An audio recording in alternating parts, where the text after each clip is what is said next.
እንዳልኳችሁ ለሶስተኛ ጊዜ እንደማገባሽ እነግርሻለሁ። ሰላም እምልሽ አልቅሰሽ መልሰሽ ድገሚው ይልሻል። ልክ ተኪስ አውጥቼ የምሰጠው ነው ይመስለው። አባቴን እንግዲህ ክሳለሁ አልኩት። እሺ አባቴ አልካሰም እስካሁን አሁን ህዝብ ፊት ይክሳል። ስቴጁ ደስ ይላል። ሌላ ገቢ ቢኖር ስቴጅ ሰራ ነበር። እልም ያለ ድህነት ያለ መካከለኛ ድህነት አለ።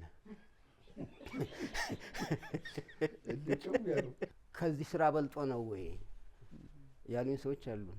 ምን ፈልገህ ነው ወደዚህ የመጣው? እኔ ጋር ታገናኛቸው ነበር።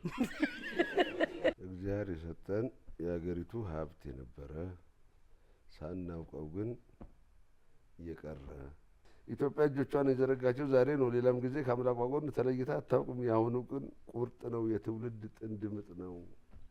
ለልጆቻችን እንድንተርፍ ቅርስ መተው ከፈለግን እንደዚህ አይነት ለየት ያሉ ሰዎችን ማክበርና እውቅና መስጠት አለብን። ስለዚህ ይገባታል። ወደፊትም አላት ገና አገባታለሁ። የሰው መውደዱን የቀኝ መንገዱን አርግልኝ፣ የምሰራውን ባርክልኝ፣ እሮጣለሁ ተከተለኝ ነው። እሩጥልኝም አለው።